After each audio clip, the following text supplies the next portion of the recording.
Amateurs de castagne ou ceinture blanche de cinéphilie, bienvenue dans Kimura, le podcast de deux potes qui parlent de cinéma d'action. Chaque épisode, on discute autour d'un film, on commence par un rapide résumé de l'histoire, on enchaîne sur notre rapport avec le réalisateur et on rentre dans le vif du sujet, avec et sans spoil.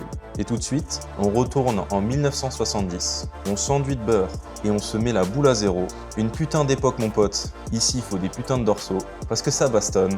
Donc aujourd'hui, on vous parle de Bronson. Et pour m'accompagner dans cet épisode, j'aurai à mes côtés mon compagnon de cellule préféré. Ah, Théo, comment tu vas? Bonjour tout le monde, bonne année, bonne santé. On tourne cet épisode de début 2026, premier épisode de 2026. Donc très heureux de réattaquer cette année avec toi pour ce podcast. Ouais, Et c'est un cool. épisode haut en violence, on peut dire ça.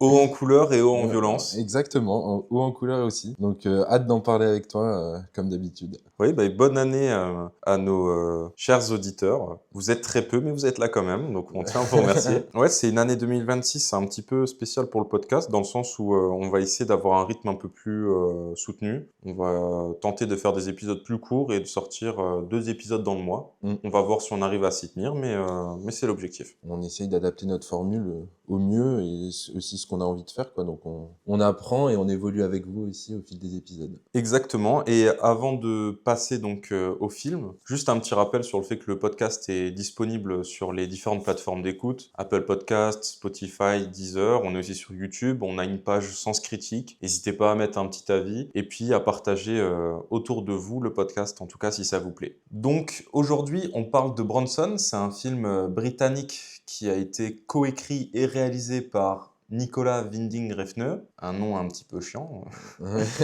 Alors, c'est un film qui est sorti en 2008. C'est un biopic sur un criminel britannique qui s'appelle Michael Gordon Peterson, qui est connu depuis 1987 sous le nom de Charles Bronson et qui a été qualifié de prisonnier le plus dangereux de Grande-Bretagne par la presse britannique. Charles Bronson, dans ce film, il est interprété par Tom Hardy, qui est légendaire. Et je vais vous résumer donc rapidement de quoi parle ce film. Donc Bronson, de son vrai nom, Michael Peterson, comme je le disais, il a été condamné à l'origine pour un braquage et il passe donc des décennies en prison, presque toujours à l'isolement, à cause de sa violence extrême envers les gardiens et les autres détenus. Le film il va se dérouler dans 3 unités de lieu. On va avoir la prison qui va être montrée littéralement sur tous les angles. On va avoir plein de cellules différentes, plein de prisons. Des cellules d'isolement, on va aussi passer par l'asile. La majorité du film, de toute manière, se fait en prison. On a aussi donc les moments où Bronson ne sera pas en prison. On verra un petit peu l'Angleterre des années 70. Ces tentatives de réinsertion aussi.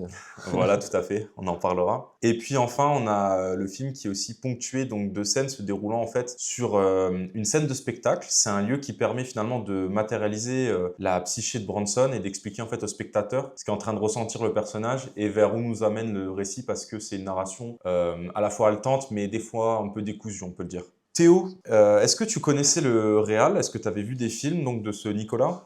Alors je le connaissais un peu, j'ai pas vu tous ses films. Bon, bien sûr, j'ai vu Drive avec Ryan Gosling, et j'avais vu aussi le premier Pusher il y a des années, j'en ai plus trop de souvenirs. C'est un réalisateur qui de toute façon met vachement le personnage au centre de son histoire. À chaque fois, on a un personnage qui prend toute la place dans le film, hein. Même dans Drive, il a pas du tout le même caractère que Bronson, mais il y a un personnage principal et qui prend beaucoup de place dans le film. Il a un style qui est franchement, je pense, reconnaissable. C'est vachement stylisé, notamment là dans Bronson, où c'est la violence qui va être stylisée principalement avec différents procédés, que ce soit au niveau de l'acting ou de la mise en scène. Pas spécialement d'avis sur lui, j'ai pu apprécier notamment Bronson et Drive, j'avais pas mal apprécié aussi, donc je suis pas parti avec un mauvais a priori sur ce film.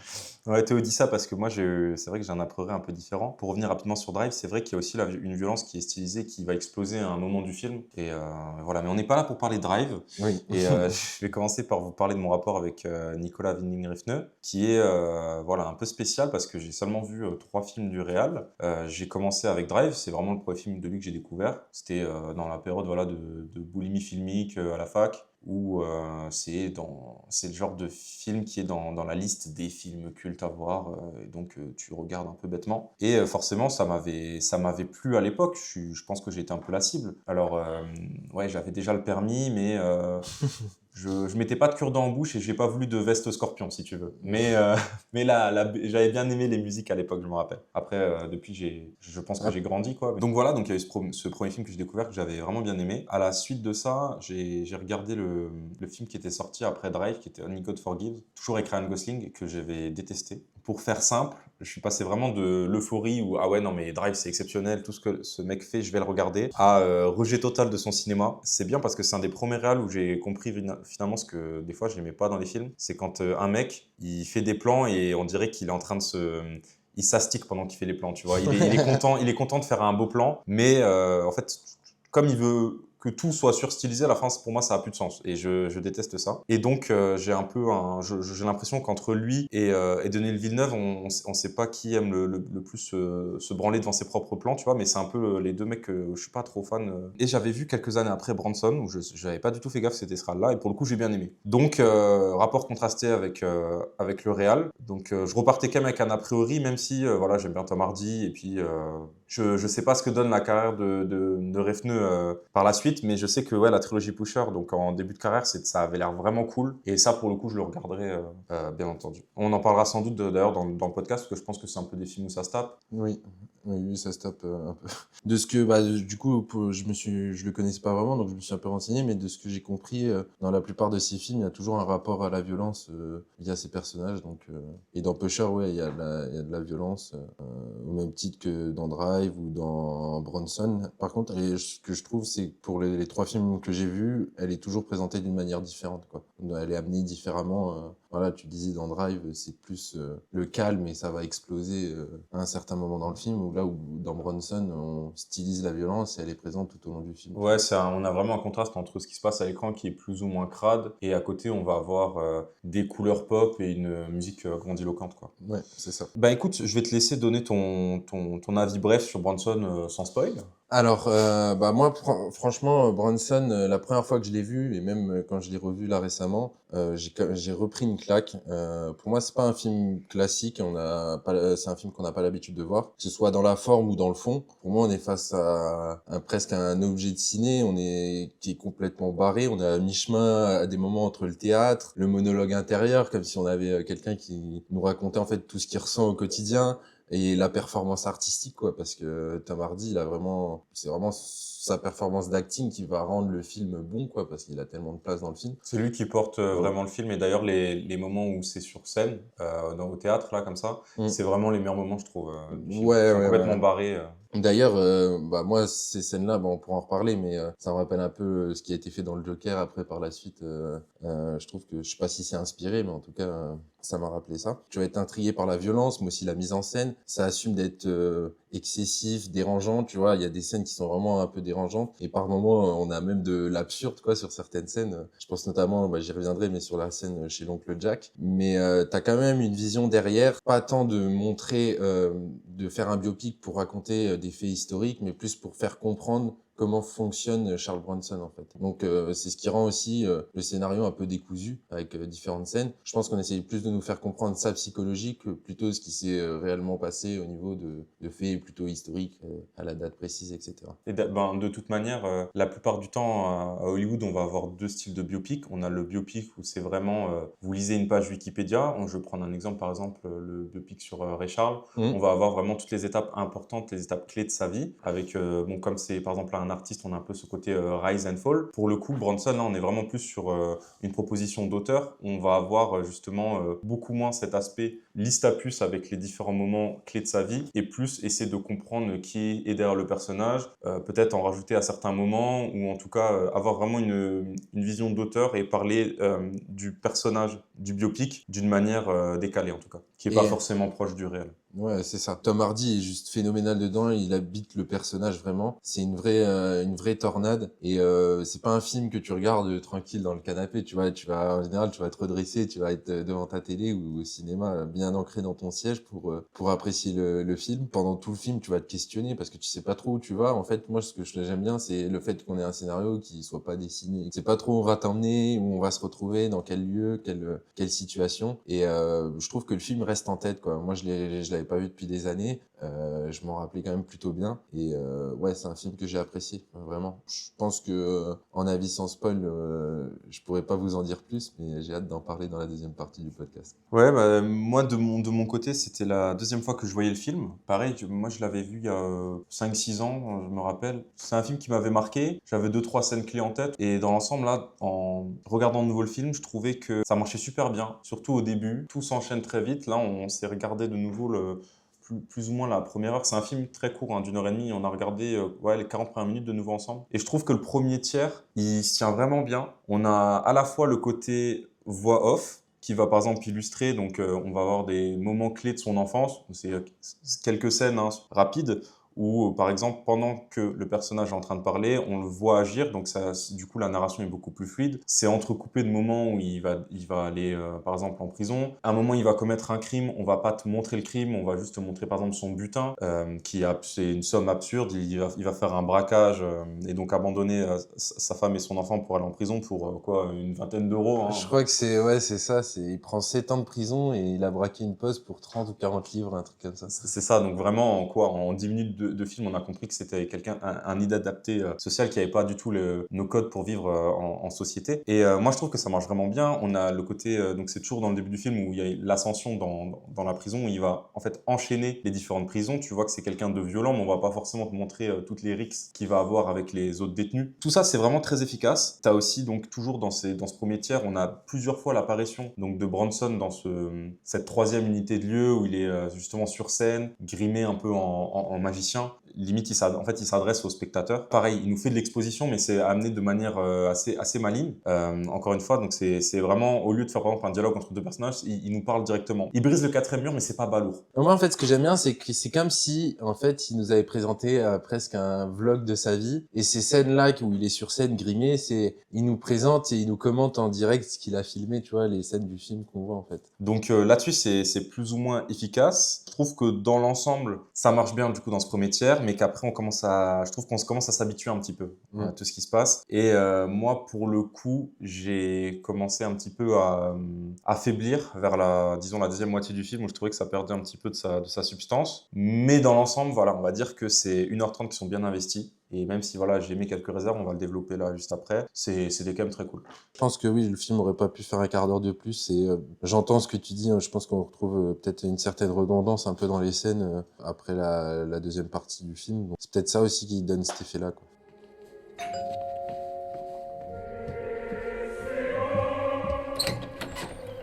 Madame Peterson, on aimerait parler à votre fils. Michael? Ah, et pendant que j'y pense, je suis bienvenu au monde sous le nom de Michael Peterson, mais je le quitterai sous mon nom de scène. Charlie Bronson. Ce qui m'a plu dans Bronson dès le début, c'était, on va dire, la direction artistique. On a dit qu'il y avait tout cet aspect violent, enfin, toute cette violence décomplexée. Et ça commence déjà par l'image. Moi, je trouve qu'il est un peu sale, granuleuse. On a beaucoup le côté, je parlais de couleur pop, mais avant ça, on a aussi, quand on est dans des espaces clos ou même à la lumière extérieure, c'est très jaunâtre, je trouve. Voire même verdâtre quand on commence à être dans les endroits un peu humides. En fait, on sent que les murs, ils sont, tu sais, un peu craqueleux, que c'est humide. Et je trouve que ça colle bien au personnage et surtout au milieu carcéral. Ouais, et puis ouais, ça fait vieille construction. On est vraiment dans l'ambiance vraiment presque, tu t'imagines d'Alcatraz. Donc, tu sens que c'est des constructions qui sont anciennes et qui sont pas rénovées parce qu'on s'en fiche, quoi. C'est un petit peu comme si la photographie, voilà, il y avait une peinture un peu qui s'écaillait. Donc là-dessus, je trouve que c'est pas mal. Et donc c'est bien complété avec ce qu'on disait au niveau des couleurs vives et contrastées, beaucoup de vert et de rouge. Donc ça donne vraiment une identité forte. Je sais que par exemple dans Drive, on va beaucoup retrouver plutôt par exemple du rose, je crois, du bleu. Et dans Only God Forgives, je sais qu'il y avait pas mal de teintes orangées par exemple, mais c'est quelque chose qu'il utilise souvent. Mais en relation avec les émotions de ces personnages, là où dans Drive il est plutôt calme, etc., on va retrouver du bleu, du rose, qui sont des couleurs plutôt froides. Ça correspond bien aux émotions qui sont explosives de Bronson, quoi. Voilà, c'est un film qui visuellement il est crade, mais c'est cohérent de bout en bout avec l'univers de Bronson. Donc ça là-dessus, il y a vraiment rien à dire. Donc il y a à la fois la cohérence donc entre le fond et la forme du film finalement, parce que tu as le mélange de la violence du personnage Et le réalisateur, lui aussi, qui aime mettre en scène la violence, il a, pour le coup, vraiment bien choisi son sujet pour parler de Bronson. C'est vraiment un choix logique pour Refn au final. Point fort, c'est l'éléphant au milieu de la pièce, c'est l'interprétation de Tom Hardy. Yes. Il y a plein de films où il joue vraiment bien, mais là, c'est vraiment le rôle où il faut vraiment tout doit tenir sur lui. Je pense que les autres personnages, à tout casser, s'ils ont 5-6 dialogues, c'est déjà beaucoup, hein, 5-6 lignes de dialogue. Hein.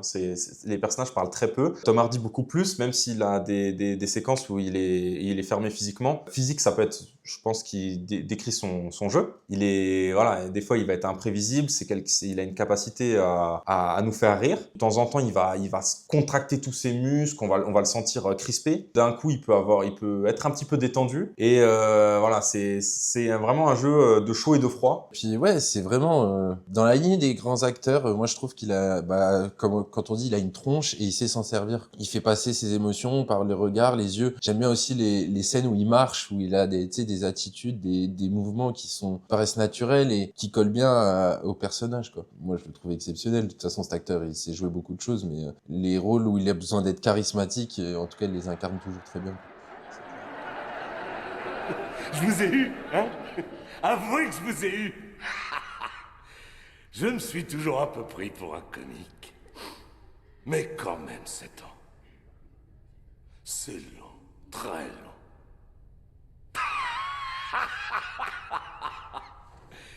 Je ne vais pas me planter là et comme ça, devant vous, hein, vous dire que la prison, c'est pas le bagne. Non!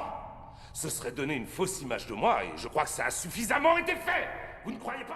Dans cette section, on va commencer à spoiler. Je vous dis ça parce que, par exemple, il y a une scène que moi, par contre, j'ai pas trop aimé. C'est que, autant, souvent, quand la manière qu'il a de se mouvoir dans l'espace, c'est assez intéressante, autant quand il commence à développer tout son univers graphique, parce que Bronson commence à faire du dessin, de la peinture, et que je le vois marcher, que ses créations, elles se matérialisent à côté de lui, je trouvais que ça faisait très clip de rap début Ouais, 2010. je vois ce que tu veux dire. Et je ressentais rien. J'avais juste l'impression que, justement, là, on avait Nicolas Winding Refn qui se posait, qui se disait « Ah, c'est quand même stylé de le voir avancer avec ses créations ». Et moi, j'ai trouvé ça vraiment nul, les bateaux, alors que le début est si brillant, quoi. Donc, Ouais.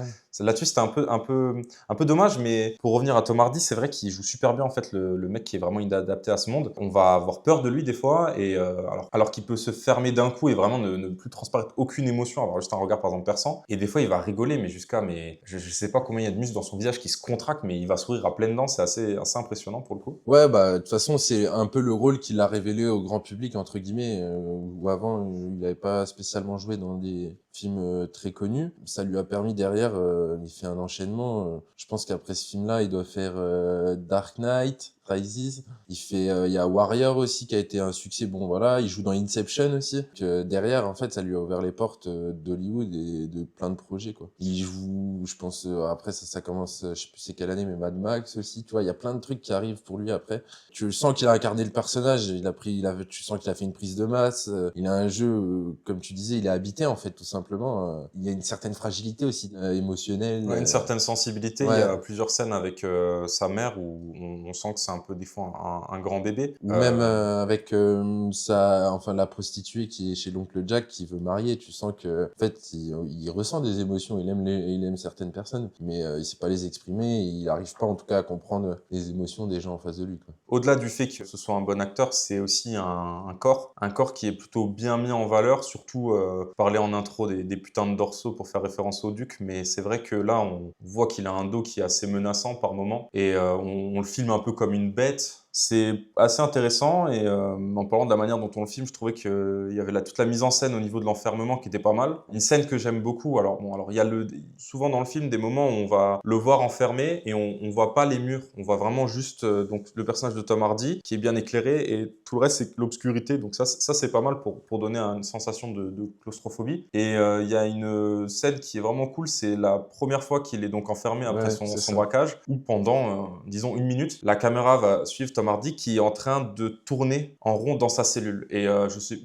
j'étais malade la semaine dernière quand j'ai regardé le film, j'étais sous médicaments, et donc ayant un peu la nausée pendant que je regardais cette scène, j'ai fini hébété en fait et je me sentais un peu comme le personnage de Tom Hardy qui se rendait compte que finalement ça y est, il était enfermé. Mais il l'accepte directement parce que dans cette scène, il dit les gens le voyaient comme une cage ou un enfermement, quelque chose comme ça. Il dit moi je l'ai vu comme un hôtel quoi. De toute façon, ce qu'il attend lui c'est la violence et il est dans un endroit où il peut en avoir tous les jours, nourri, logé. Donc en fait, en fin de compte, il est presque heureux d'être là quoi. Comme tu le disais, la prison va être un terrain de jeu finalement pour lui. Au niveau donc la mise en scène de l'enfermement, c'est tu sais quand il va enchaîner les différents moments où il est enfermé en prison, Ouais. il y a un moment où il va se faire une réputation très très rapidement et on voit qu'il est acclamé par plein de gens et en fait on voit jamais ces gens qui l'acclament. On voit rapidement quelques silhouettes et 2-3 mecs dans le couloir, mais le bruit des ovations, il est vraiment exagéré. En fait, on sent qu'il est connu dans toutes les prisons en Angleterre, mais il est filmé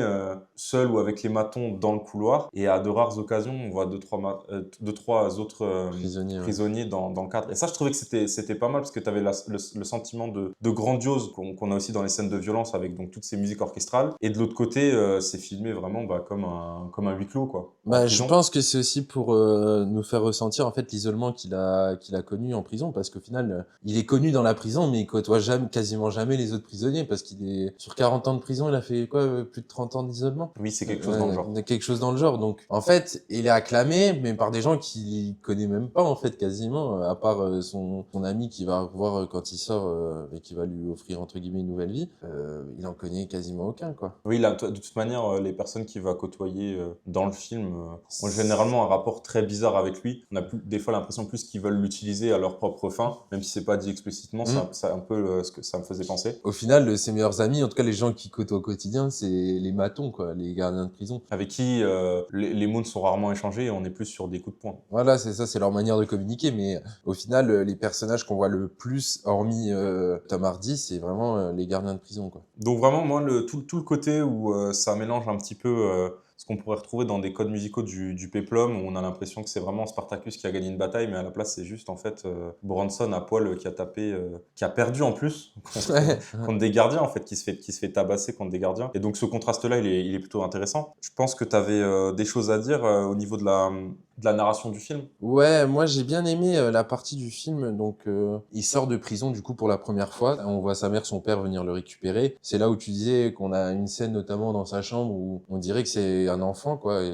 Il pense encore retrouver les jouets qu'il avait dans sa chambre d'enfant. Voilà, c'est ça. Voilà, et très vite, bon, il se rend compte que c'est pas chez ses parents qu'il a envie d'être parce que ses parents sont des personnes tout à fait normales, qui sont bien intégrées dans la société, qui ont un travail, etc. Là encore, on a le contraste entre la prison haute sécurité et le petit patelin paisible. Le foyer paisible, voilà, c'est ça. Et donc, il va décider de se rendre chez son oncle Jack, chez qui il a un bon souvenir, qui est un peu comme une figure paternelle pour lui. Ce que j'aime dans cette scène, donc déjà la mise en scène, mais c'est vraiment un sas, c'est le début en fait entre deux identités et la création notamment de son nom Charles Bronson, parce qu'il ne l'est pas encore. On le voit d'ailleurs, il est grimé, il est dans un nouveau monde, on le reconnaît pas, il est avec un beau costume, un chapeau, une moustache bien taillée. C'est une version presque caricaturale du gentleman britannique, tu sais, qui correspond pas du tout à ce qu'on nous a présenté de Bronson dans toute cette première partie. Oui, c'est assez drôle, on a limite l'impression qu'il est déguisé alors. Et son oncle, il va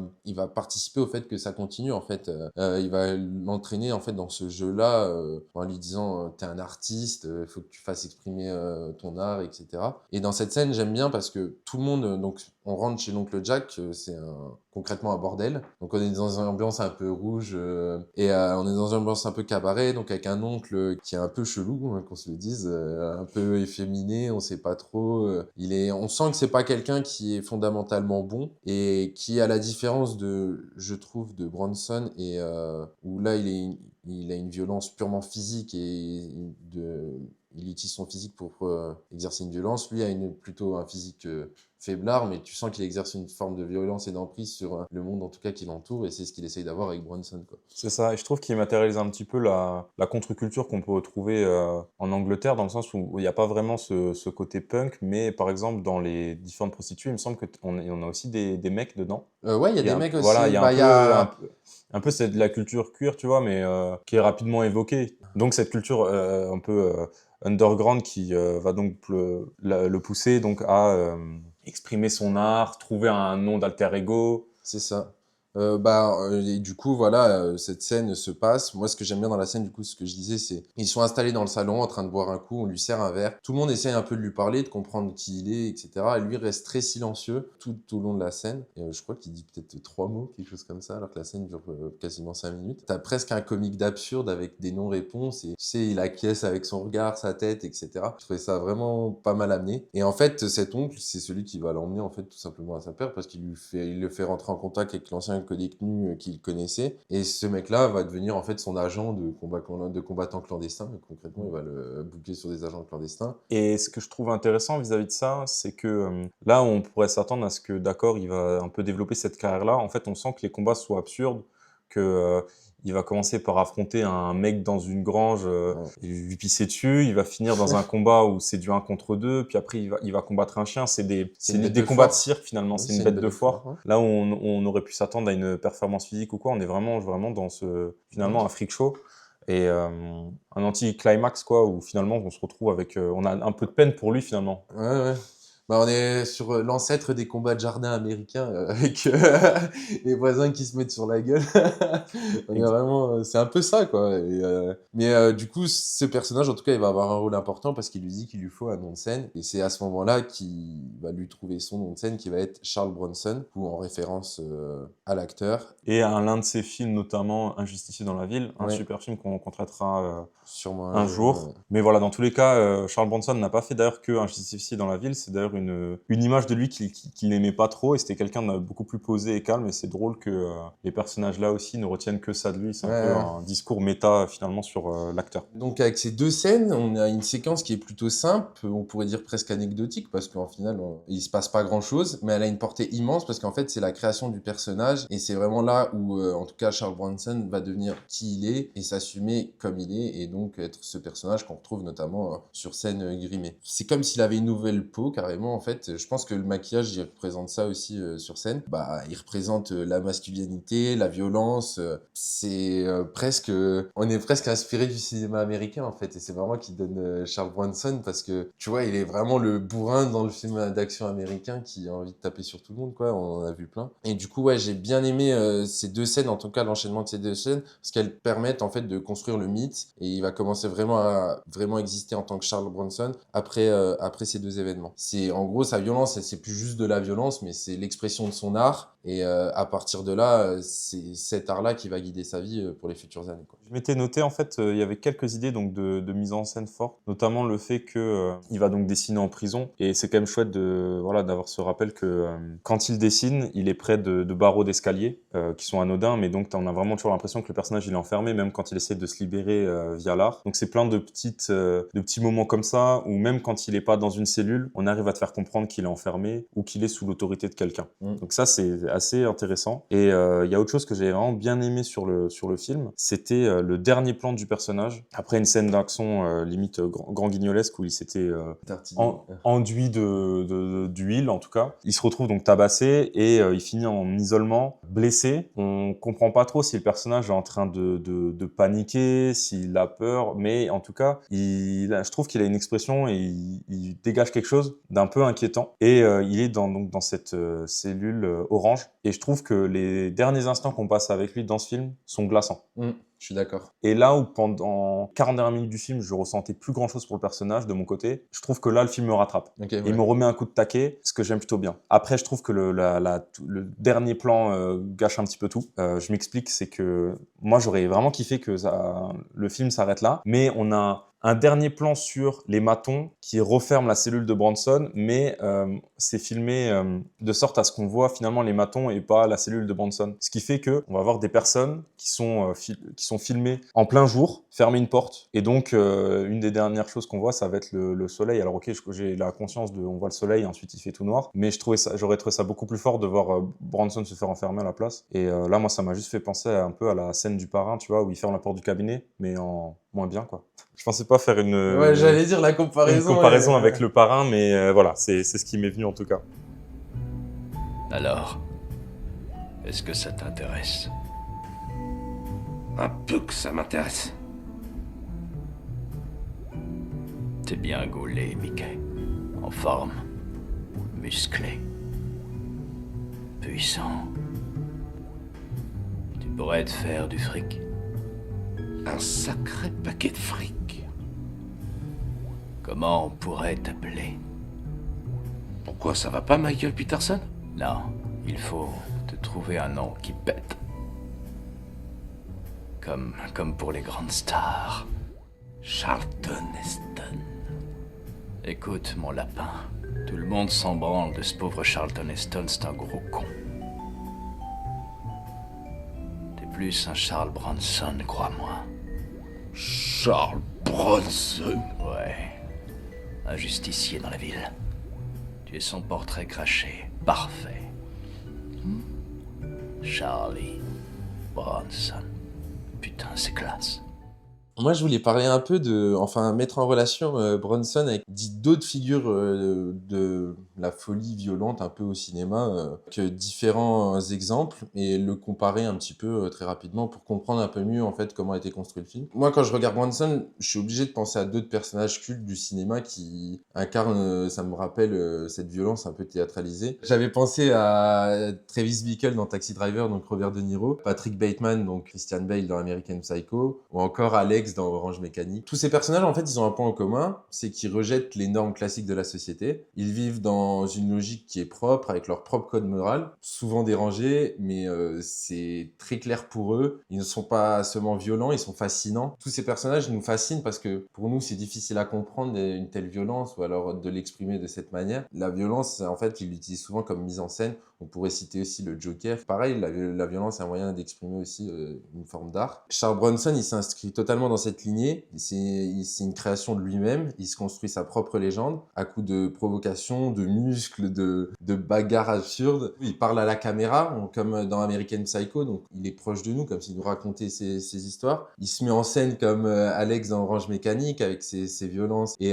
comme Travis, il va justifier sa violence sous une forme un peu de révolte contre le système, quoi. Il se sent pas dans le système et il a envie d'imposer sa propre façon de vivre, qui est un peu l'anarchie. Ce qui donne à la fin une espèce un peu de figure mythologique moderne et un personnage à mi-chemin entre la bête de foire et un être humain, quoi. Et la prison devient juste en fait sa scène pour exprimer sa violence, qui est en gros sa forme d'art. Maintenant qu'on a vu un peu, on l'a comparé à tout ça, je voulais en fait le mettre en comparaison du coup avec ce qu'on parlait un peu au début du podcast, avec les biopics réalistes et la manière dont on a pu les adapter, enfin les différents styles qui existent. Quand on parle de American Psycho, d'Orange Mécanique ou de Taxi Driver, on est sur des personnages qui sont tous fictifs. Et là, en l'occurrence, Bronson, on raconte, et c'est d'ailleurs affiché au début du film, inspiré de faits réels. Et c'est là où ça devient intéressant parce qu'on a un biopic mais qui respecte aucun code du genre. Moi, le film, un des biopics que j'aime bien, où par exemple, on peut parler d'un prophète, là, de Jacques Audiard, et là, on va nous raconter l'ascension progressive d'un jeune détenu, donc Malik,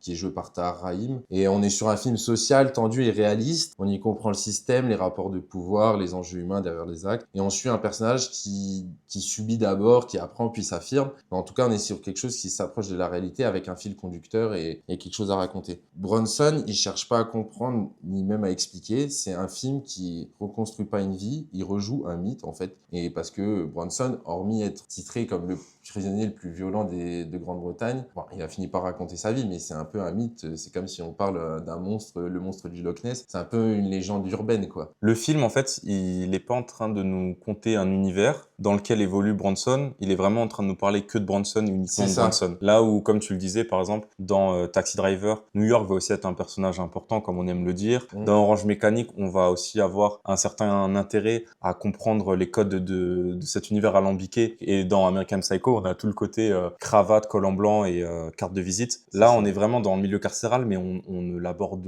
pas. Tout est fait pour qu'on se demande ce qui se passe dans la tête de Bronson. On n'a aucune intention de présenter ça un peu comme un documentaire. Là où on pourrait comparer à Fighter qu'on a déjà traité, où là, par moment, on a vraiment l'impression d'assister à une captation d'un documentaire, quoi. Ça se ressent même dans la photographie, où Fighter, c'était vraiment une photo naturelle et qui ressemblait un peu, voilà, limite c'était du caméra au point et un aspect documentaire, alors que là, on est dans l'exagération la plus totale, ça s'assume complètement en tant que tel. Et ce qui compte, c'est la perception que Bronson a de lui-même, en fait, tout simplement. Il est son propre narrateur, son propre metteur en scène. Le film, il épouse cette folie. On a les ruptures de ton, les costumes, les monologues un peu absurdes, les chorégraphies de combat, comme tu disais, sans dur de beurre, se mettre nu. Tout est pensé dans le film, je trouve, comme une extension de son cerveau. Comme si, en fait, la manière dont c'est filmé, même les scènes un peu stylisées qu'on a, etc., si c'était une extension de la vision que lui avait du monde, en fait, tout simplement. Pour moi, la vraie question qu'on peut se poser, c'est quoi un biopic réussi? C'est raconter fidèlement la vie d'un homme ou est-ce que c'est capturer ce qu'il représente? C'est un peu l'enjeu de se poser cette question. Dans le cas de Bronson, le réalisateur, il a fait le choix radical de filmer vraiment les émotions, l'énergie, le chaos, l'ego surdimensionné que représente Bronson, et plutôt que son histoire en tant que fait, quoi. Qui, pour moi, rend le film unique. C'est pas un portrait, c'est plutôt un miroir qui est déformant, en fait, par rapport à la vie de Bronson. Nous, en tant que spectateurs, on essaie de comprendre comment fonctionne Bronson. On n'est même pas certain que Bronson comprenne complètement comment lui-même fonctionne. Et les personnages avec qui il interagisse essayent justement de lui trouver un but. On a son oncle qui va donc essayer de créer tout un mythe autour de lui. On va avoir le prof d'art plastique qui va justement lui demander de s'exprimer via son art et qui pense que c'est grâce à l'art qu'on va réussir à déchiffrer l'énigme Bronson. Et on va aussi avoir donc ce co-détenu qui pense que c'est par les combats clandestins que, bon, de un, lui va pouvoir s'enrichir sur le dos de Bronson, et de deux, Bronson va pouvoir réussir à s'exprimer. Au final, personne n'a vraiment la réponse. Et le film ne t'en donne pas vraiment. Donc c'est très intéressant. Je vais maintenant vous rejouer la scène que j'ai appelée ce qui se passe quand on foire un meurtre. Quand est-ce que je rentre chez moi? Non, non, monsieur Peterson, on ne va pas recommencer avec ces sottises, d'accord? Écoute, l'infirmière, je veux juste connaître la date de mon procès et quand est-ce qu'on me renverra en cabane. Ok? Non, monsieur Peterson. On ne va pas jouer les chenapans. Je vais devoir vous piquer le popotin avec une de mes potions magiques. Comme Théo, j'ai plutôt bien aimé le film, même si je trouvais qu'il était un peu inégal. Tom Hardy, il sauve clairement les meubles. Et si je devais comparer ce film à un combattant de MMA, ben ce serait avec Khalil Rountree. Ça irait bien, ouais. C'est un mec qui cogne très fort dès le début, donc comme le film, mais à un moment, tu vois les limites de sa boxe. Il se fatigue, il manque de cardio et finit par se faire mettre au tapis. Donc d'un point de vue, c'est décevant, mais t'as quand même passé un beau moment devant son combat. Voilà. Quand aura lieu mon procès?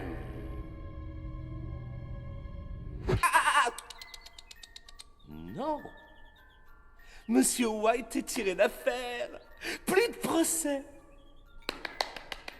N'est-ce pas merveilleux? On peut passer au reco? Qu'est-ce que tu nous recommandes, Et Théo? ben moi, ce que je vous recommande aujourd'hui, si vous l'avez jamais vu, je vous recommande vraiment la mini-série Band of Brothers. Je l'avais vu il y a très longtemps, donc elle est sortie en 2001. C'est produit par Steven Spielberg et Tom Hanks. Météo, de quoi ça parle, Band Brothers? Band of Brothers, en fait, tout simplement, on suit, en fait, on a une fresque un peu de vie de la Easy Company. Donc, c'est une compagnie de parachutistes de l'armée américaine pendant la Seconde Guerre mondiale. Globalement, en fait, on va aller voir, on commence au débarquement et on va les suivre sur différentes batailles. Ça dure 10 épisodes. On a un casting qui est vraiment exceptionnel. Je vous invite à aller voir. La série, elle frappe fort sans jamais glorifier inutilement la guerre. C'est plus présenter comment ça se passait. Un peu, bon, d'accord, on a quand même un peu ce truc de héros américains, donc les parachutistes qui sont les soldats d'élite de l'armée américaine. Donc forcément, on est sur une production américaine, donc on les met quand même beaucoup en avant. Puis surtout, si vous êtes gamer et que vous avez joué, allez, on va dire au début des années 2000, notamment à Medal of Honor, qui est sorti à la même époque, qui a été produit par le studio de jeux vidéo de Spielberg, d'où le rapprochement entre les deux. Et en fait, vous allez reconnaître le générique de la série, en fait, et le générique d'intro du jeu. Moi, quand j'ai maté la série, ça m'a rappelé des souvenirs directs. Je me suis rappelé de mon début sur Medal of Honor, où t'arrives, tu débarques justement, bon là, t'es pas un parachutiste, tu débarques par la voie marine. Je me rappelle, c'est tellement du cinéma, t'arrives, tu débarques avec seulement des munitions, et pendant 5 à 10 minutes de jeu, tu ne peux pas utiliser d'armes alors que t'es sur un champ de bataille. Et t'as juste des munitions pour ton collègue. Et notamment dans la série, le personnage principal que tu suis, il débarque en Normandie, et il perd son arme, et du coup, dans le premier affrontement, il a même pas d'arme, quoi. On peut aussi citer le soldat Ryan de Spielberg. Ouais, Voilà, c'est- cette scène d'ouverture avec Tom Hanks qui, pareil, il ne va pas tirer sur l'ennemi, il va Ouais. juste essayer de survivre et de sauver les siens. Bah, très bien, écoute, moi de mon côté, j'étais au cinéma il n'y a pas longtemps et donc je vous conseille un film sorti en 1987 parce que les vieux films ressortent au cinéma. Et je suis allé voir City on Fire de Ringo Lam, film d'action hongkongais avec le légendaire Chow Yun-fat, un acteur que j'adore, qui va notamment jouer dans ce film avec Danny Lee. C'est deux habitués donc, qui ont fait pas mal de films ensemble. City on Fire, ça parle de quoi? Un flic qui va se faire assassiner donc, à Hong Kong. Et de là, on se rend compte que c'était un agent infiltré. Et le personnage de Chow Yun-fat va devoir remplacer finalement cette taupe et infiltrer donc un gang de braqueurs de bijouterie. À ça va ensuite se greffer pas mal de choses. Une histoire d'amour un peu tragique et burlesque, comme on peut le faire donc, dans le cinéma d'action hongkongais, mais aussi une rivalité au niveau d'un policier jeune et un policier un peu plus vieux, et aussi toute une question du deuil. Bien sûr, il y a de l'humour et de la tragédie, bref. C'est super cool, j'ai passé un bon moment devant, c'est quoi, 1h46 je vois. Je vous le recommande, donc moi c'était dans le cadre d'un cycle d'anciens films de cinéma hongkongais qui ressortaient au cinéma, mais si vous pouvez le voir même par d'autres biais, notamment par votre cousin américain s'il a une cassette à vous prêter, ben foncez. Et là, j'étais en train de lire, du coup, parce que je connaissais pas ce film dont Raphaël vous parle, et j'étais en train de lire sur la page Wikipédia du film. Ce film a, de par sa trame et certaines scènes fortes, comme l'impasse mexicaine à la fin du film, très fortement inspiré le film Reservoir Dogs, donc sorti en 1992 et fait par Tarantino. Et Tarantino a notamment reconnu que City on Fire était l'un de ses films favoris. Donc si vous appréciez Tarantino, je parle bien d'apprécier le réalisateur, pas le personnage, City on Fire, c'est un indispensable. Bah écoute, c'était vraiment un chouette épisode, Théo. Ouais, un bel épisode de rentrée. J'ai hâte d'entendre ce que ça va donner. Et puis, petit rappel que Raphaël vous a fait en début d'épisode, n'oubliez pas de nous suivre sur les différentes plateformes. Spotify, Apple Podcasts, Deezer, Podcast YouTube, Addict, tout. YouTube, vous nous retrouvez partout. Aussi, le compte Instagram, Kimura-Bacast, important. Ouais, c'est ça, on va essayer de le partager dans la description de Voilà, la plateforme que vous écouterez. On partage, Raphaël souvent vous partage même des petits reels ou des choses comme ça, et vous avez aussi toutes les actus des différents épisodes. Puis on vous dit à la prochaine pour un nouvel épisode. Eh oui, à la prochaine, on se retrouve au prochain numéro.